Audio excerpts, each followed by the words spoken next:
I stood in the rain, holding my boss's dry-cleaned suit, while he splashed mud on my dress and told me I was only useful for cleaning his floors.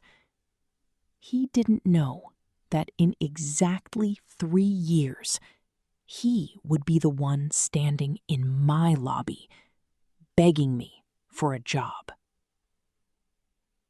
Hello, and welcome to English Unwritten. Today, we have an amazing story for you.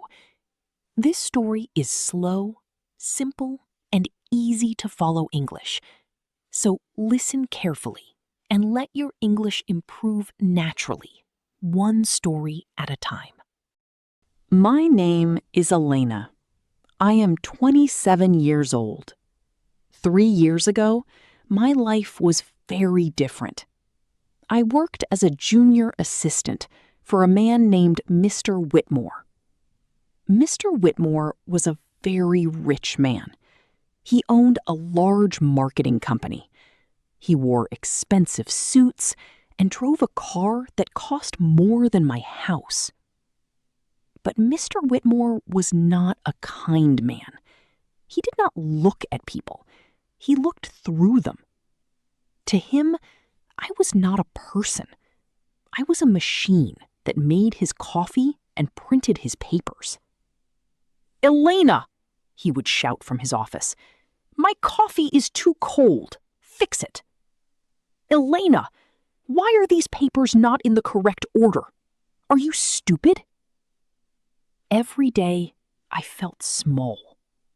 I worked 10 hours a day, but he treated me like a maid. He made me clean his desk. He made me pick up his lunch.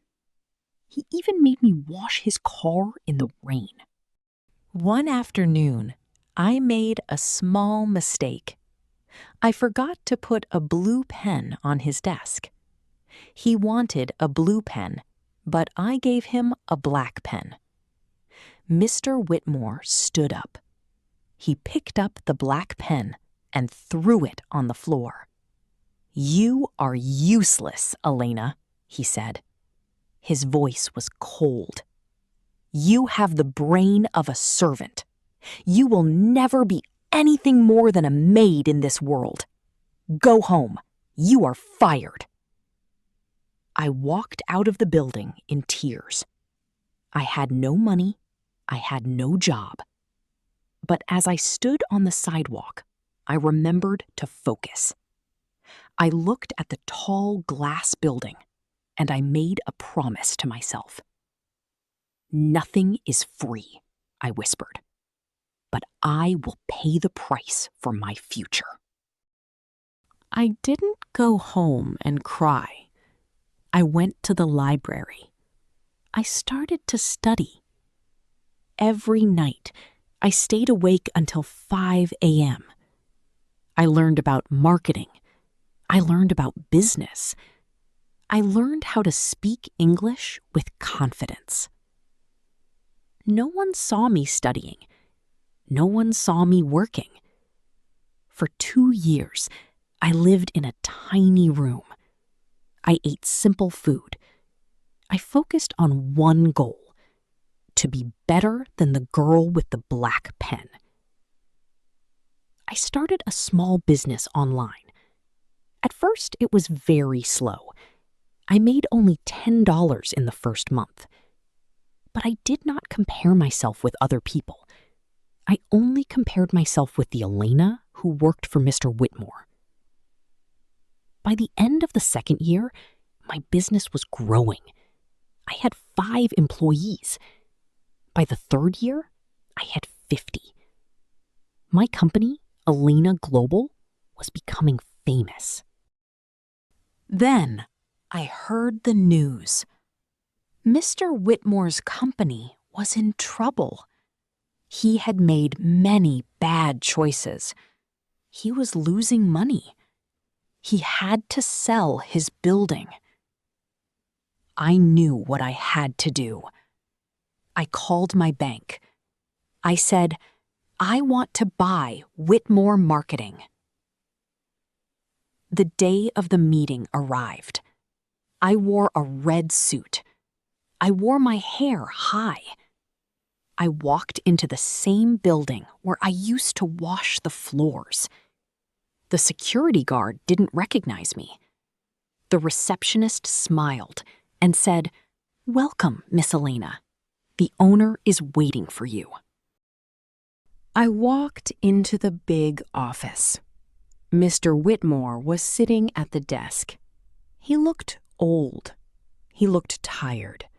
He did not know who I was. "Hello," he said. He stood up and tried to smile. "Thank you for coming. My company is very successful, but I am ready to rest. I hope you will buy it." I sat in the chair across from him, the same chair where I once stood and cried. "Mr. Whitmore," I said. My voice was calm and strong. "Do you remember me?" He looked at my face. He looked at my eyes. Slowly, his face turned pale. "Elena?" he whispered. The girl with the coffee?" "The girl with the black pen," I corrected him. The silence in the room was very heavy. Mr. Whitmore looked at the floor. I am sorry, Elena," he said. "I was wrong. I was very mean to you." "Kindness needs respect, too, Mr. Whitmore," I said. "You treated me like a maid because you thought you were a king. But in this world, the only thing that lasts is how you treat people." I signed the papers. I bought the company. I was now his boss. But I did not fire him. I did not want to be like him. I looked at him and said, "I will give you a job. You can stay here as a consultant. But you will sit at the desk in the corner, and you will be the one to bring me my coffee." Mr. Whitmore's eyes filled with tears.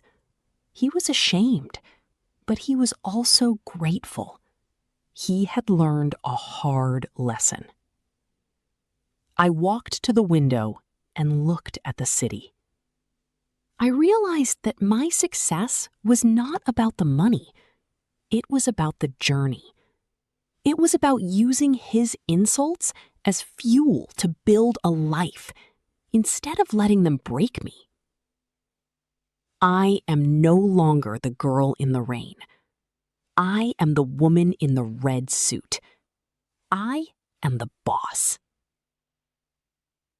Success is the best revenge, but kindness is the greatest victory. If this story of karma and courage touched your heart and helped you practice your English today, please subscribe to English Unwritten and join our community of growth. I have 3 questions for you today. Do you think Elena was right to give Mr. Whitmore a job, or should she have fired him? Have you ever worked for a boss who was mean or unfair? How did you feel? And what is one goal you are quietly working on right now in your life? Tell me your thoughts in the comments below. I read every single one to support your English journey. Thank you for listening, and I will see you in our next story.